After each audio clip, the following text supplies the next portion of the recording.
Hello everyone, imperial agro classes के online platform पर एक बार फिर से आप सभी का हार्दिक स्वागत है। आज मैं आपके लिए बहुत ही इंपॉर्टेंट क्वेश्चंस लेके आया हूं। इस प्रकार के क्वेश्चंस लगभग हर एग्जाम में पूछे जाते हैं, चाहे वो एग्रीकल्चर सुपरवाइजर हो, जेट हो, आईसीआर हो, बीएचयू हो या और भी अन्य जो कृषि और इससे संबंधित जो एग्जाम है उनमें इस प्रकार के क्वेश्चंस पूछे जाते हैं। तो आज ये वीडियो आपके लिए बहुत ही ज़्यादा हेल्पफुल होने वाली है। तो शुरू करने से पहले आपसे छोटी सी रिक्वेस्ट है, अगर अभी तक आपने हमारे चैनल को सब्सक्राइब नहीं किया तो सब्सक्राइब करके बेल आइकन को प्रेस कर लीजिए, ताकि भविष्य में आने वाली वीडियोज़ की नोटिफिकेशन आपको समय समय पर मिलती रहे। और रोजाना शाम को 7 बजे हमारे चैनल पर लाइव टेस्ट सीरीज चलाई जा रही है 10,000 प्लस क्वेश्चंस की, तो वो भी आप ज्वाइन कर सकते हैं बिल्कुल फ्री ऑफ कॉस्ट। आ गई बात समझ में? तो चलिए शुरू करते हैं हमारी वीडियो। देखते हैं कि आज एजुकेशन में हमें क्या मिलेगा। ठीक है। देखिए, मेरी ये जो, जैसा आपने थंबनेल में देखा होगा तो आपको पता चल गया होगा कि ये जो क्लास है, ये क्लास है गन्ना के ऊपर। ठीक है।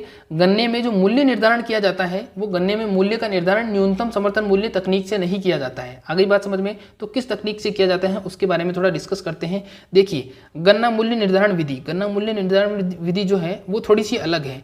देखिए वो कैसे काम करती है। ये सबसे पहले आपको आवश्यक वस्तु अधिनियम के बारे में जानना होगा। आवश्यक वस्तु अधिनियम जो बना था वो 1955 में बना था, और उस आवश्यक वस्तु अधिनियम के तहत गन्ना नियंत्रण आदेश को बनाया गया। गन्ना नियंत्रण आदेश को बनाया गया 1966 के अंदर। आ गई बात समझ में? 1966 के अंदर गन्ना नियंत्रण आदेश को बनाया गया था, और बीज अधिनियम भी 1966 में बना था। आ गई बात समझ में? तो ध्यान रखना। तो 1966 के अंदर और क्या हुआ था? 1966 के अंदर और हरित क्रांति की शुरुआत भी 1966 के अंदर हुई थी। ठीक है।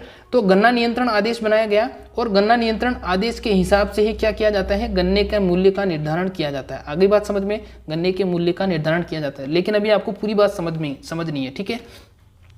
लेकिन इस गन्ना नियंत्रण आदेश का नाम बदल दिया गया 2009 में। 2009 में इस गन्ना नियंत्रण आदेश का नाम बदल दिया गया, और इसका नाम बदलकर क्या कर दिया गया? इसका नाम बदलकर एफआरपी कर दिया गया। आ गई बात समझ में? इसका नाम बदलकर एफआरपी कर दिया गया। एफआरपी अभी आपको मैं बता दूंगा। ठीक है। तो सबसे पहले आपको जानना होगा कि जो गन्ने के मूल्य का निर्धारण की विधि जो है वो आवश्यक वस्तु अधिनियम 1955 के तहत आने वाले गन्ना नियंत्रण आदेश के हिसाब से तय की जाती है, जिसका संशोधन कब किया गया? इसका संशोधन 2009 में किया गया, और इसका नाम बदलकर एफआरपी कर दिया गया। आगे बात समझ में? अब ये एफआरपी क्या है इसको समझिए। देखिए एफआरपी का मतलब क्या है? एफआरपी का मतलब है उचित व लाभकारी मूल्य। क्या बोला जाता है इसको? उचित और लाभकारी मूल्य इसको बोला जाता है। Fair and representative product value इसको बोला जाता है, प्राइस बोला जाता है इसको। आ गई बात समझ में? तो इसका जो निर्धारण किया जाता है, इसका निर्धारण कृषि लागत व मूल्य आयोग के द्वारा किया जाता है। अब कृषि लागत और मूल्य आयोग क्या है? कृषि लागत और मूल्य आयोग को शॉर्ट में बोला जाता है CACP। क्या बोला जाता है? CACP इसको बोला जाता है। इसका मुख्यालय जो है, इसका मुख्यालय कहाँ पर है? नई दिल्ली के अंदर है। इसका मुख्यालय कहाँ पर है? नई दिल्ली के अंदर है।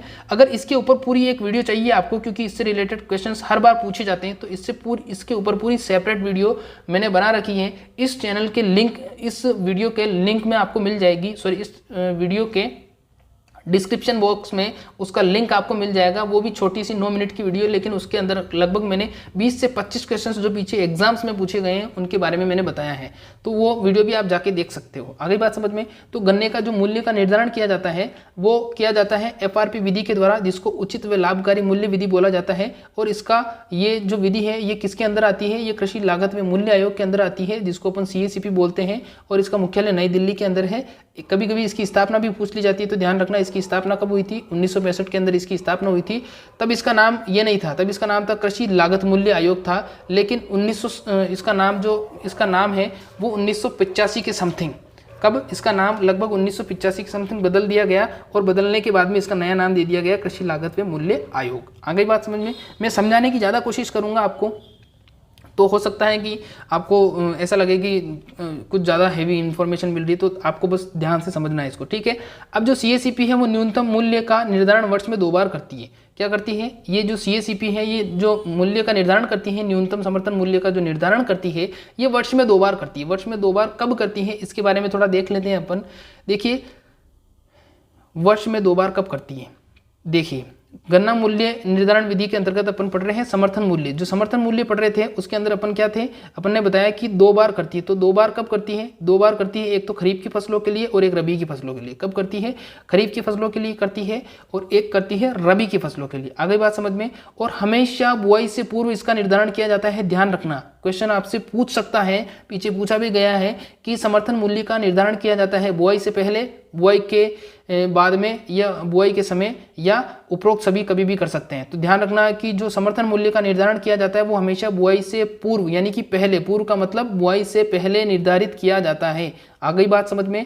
फिर वो आपसे ये भी पूछ सकता है कि गन्ने का जो समर्थन मूल्य है, सॉरी गन्ने का जो गन्ने से रिलेटेड तो मैंने सारी चीज़ें बता दी। वो आपसे ये भी पूछ सकता है कि जो समर्थन मूल्य है वो कितनी फसलों पर किया जाता है। तो 22 प्लस गन्ना, टोटल कुल मिलाकर कितनी फसलें हो गई, 23 फसलों का न्यूनतम समर्थन मूल्य का निर्धारण CACP के द्वारा किया जाता है। आ गई बात समझ में। CACP के द्वारा कितने, 22, टोटल कितनी है 22 और 30 दूसरी एक और है गन्ना, 22 प्लस गन्ना यानी कि टोटल 23 फसलों के न्यूनतम समर्थन मूल्य का निर्धारण CACP के द्वारा किया जाता है। क्लियर है इतना। ये बहुत ही इंपॉर्टेंट क्वेश्चंस हैं जो बच्चे इनकी तरफ ध्यान नहीं देते हैं, लेकिन इस प्रकार के बिल्कुल बेसिक क्वेश्चंस हर बार एग्जाम्स में पूछे जाते हैं। ठीक है, अब देखिए गन्ने से संबंधित और कुछ इंपॉर्टेंट क्वेश्चंस बता देता हूं मैं आपको। गन्ने से संबंधित क्या क्या मुख्य बिंदु है। ये एक तो इंटरमीडिएट प्लांट है। इंटरमीडिएट प्लांट का मतलब क्या है, इसको 12 से लेकर 14 घंटे प्रकाश की आवश्यकता होती है। 12 से लेकर 14 घंटे प्रकाश की इसको आवश्यकता होती है। बार बार ये प्रश्न पूछा जाता है कि इंटरमीडिएट प्लांट किसको बोला जाता है। तो मोस्टली लगभग सिर्फ एक ही प्लांट है, गन्ना ही है, जिसको इंटरमीडिएट प्लांट बोला जाता है। फिर इसके अंदर गुणसूत्रों की संख्या पूछी जाती है। तो गुणसूत्रों की संख्या इसके अंदर कितनी होती है, गुणसूत्रों की संख्या इसके अंदर होती है 80 गुणसूत्र इसमें पाए जाते हैं। और बहुत सारे बच्चे कंफ्यूज रहते हैं। तो इसके अंदर जो कुल होता है वो कुल ग्रेमिनी होता है। कौन सा कुल होता है, ग्रेमिनी कुल का पौधा है। ये किस कुल का पौधा है, ग्रेमिनी कुल का पौधा है। ग्रेमिनी कुल को घास कुल के नाम से भी जाना जाता है। ध्यान रखना, घास कुल भी लिखा हुआ आ सकता है वहां पर, पीछे एग्जाम्स में आया हुआ भी है कि घास कुल।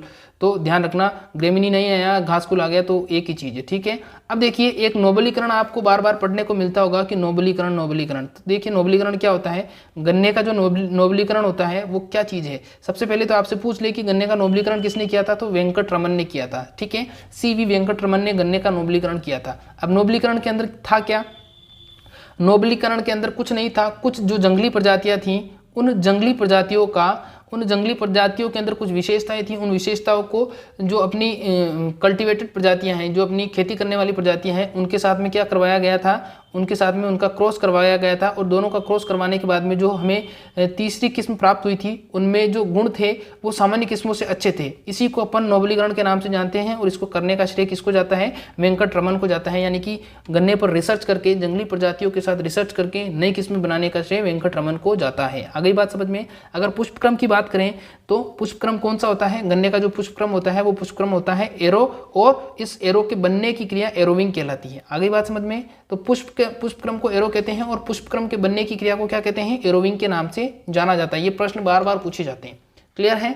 अगले सवाल देखिए, अगला और 2-3 बिंदु और हैं जो बार बार पूछे जाते हैं। एक पूछा जाता है कि गन्ना किस वर्ष का पौधा है, मतलब कितने वर्षीय पौधा है, तो ये बहुवर्षीय पौधा है। ध्यान रखना। ठीक है, फिर पूछता है कि गन्ने में सुक्रोज जो होती है वो कितने प्रतिशत होती है, तो गन्ने के अंदर सुक्रोज होती है 18 से 23% होती है। और कभी कभी तो ये भी पूछ लेता है कि गन्ने के अंदर शर्करा की कौन सी मात्रा का प्रकार होता है, तो सुक्रोज शर्करा गन्ने के अंदर सुक्रोज होती है।